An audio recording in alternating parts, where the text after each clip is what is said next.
Hello everyone, welcome back on Saran classes. So 11th class अभी तक हमने बैंक रिकन्सिलिएशन स्टेटमेंट के अंदर पढ़ा है कि बैंक रिकन्सिलिएशन स्टेटमेंट होती क्या है और किस तरीके से हम इसको प्रोसीड करते हैं। सो स्टूडेंट्स, आज की क्लास रहेगी हमारी मेथड ऑफ प्रिपेयरिंग बीआरएस, किस तरीके से कौन कौन से मेथड को यूज़ करते हुए बीआरएस को प्रिपेयर किया जाता है। सो करते हैं आज की क्लास स्टार्ट हमारी। जब हम बीआरएस को तैयार करने जाते हैं तो उसके लिए हमें पता है कि जो बीआरएस होता है वो कैश बुक और पासबुक के बीच में जो डिफरेंसेस होते हैं उनके बेस के ऊपर तैयार किया जाता है। सो उन डिफरेंसेस को देखते हुए ही हम बीआरएस को तैयार करते हैं कि जो हमारे पास बैलेंस है वो कैश बुक का ओवरड्राफ्ट है या बैंक पासबुक का ओवरड्राफ्ट है। सो आज हम करेंगे जो हमारे पास बैलेंस कैश बुक का है उसके अकॉर्डिंग तैयार बीआरएस को। सो बीआरएस जब तैयार करते हैं तो एक पर्टिकुलर डेट के ऊपर होता है, means end of the year last date जो होगी मीन्स 31 मार्च या 31 दिसंबर। सो करते हैं start. Bank reconciliation statement as on.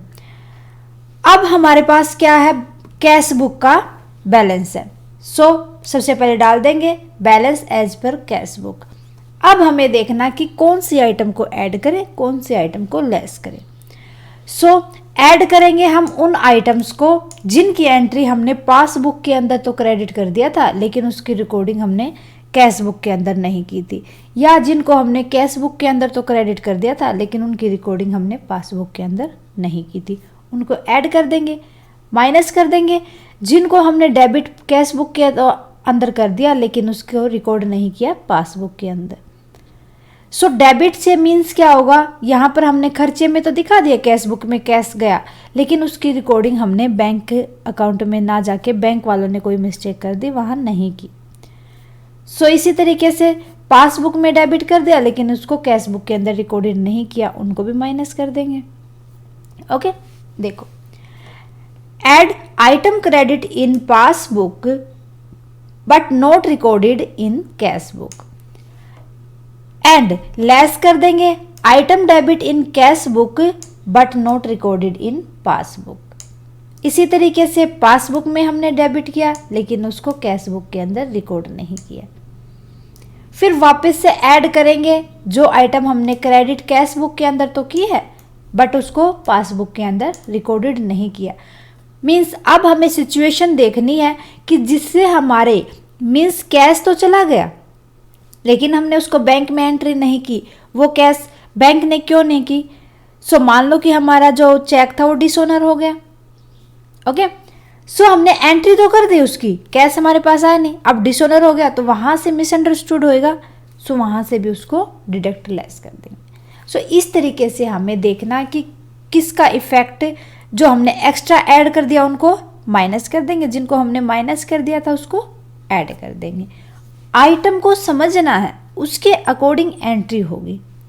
So total कर लेंगे, जितना भी प्लस का आएगा हमारे पास, जितना भी माइनस आइटम्स का आएगा, दोनों का टोटल कर लेंगे। अब पासबुक के अंदर जो हमें एंट्री करनी है, बैलेंस एज पर पासबुक कितना रह जाएगा, जितनी भी प्लस आइटम का टोटल था उसमें से माइनस कर देंगे माइनस आइटम का टोटल। सो हमारे पास बैलेंस आएगा वो कहाँ पर होगा, balance as per passbook.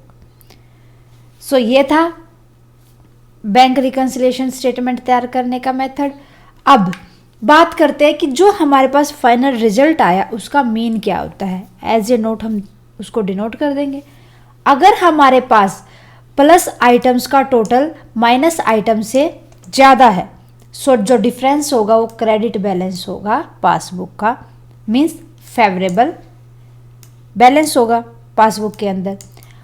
Second case आता है इसके अंदर, अगर माइनस आइटम्स का टोटल प्लस आइटम से ज़्यादा है, दैट मीन जो डिफरेंसेस आए हैं वो डेबिट बैलेंस है पासबुक का।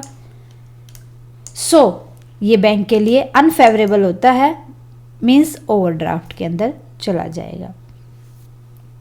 थर्ड बात करें, अगर हमने बीआरएस को स्टार्ट किया है balance as per cash book, so जो एंडिंग पॉइंट बैलेंस आएगा वो बैलेंस एज पर पासबुक आ जाएगा।